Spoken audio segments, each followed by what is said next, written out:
கடற்கரையின் ஓரத்திலே அமர்ந்திருப்பவளே, ஞானமூர்த்தி ஈசனோடு அருள் தருபவளே,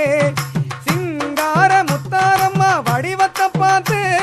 சிங்கார முத்தாரம்மா வடிவத்தை பார்த்து நம்ம சித்தமெல்லாம்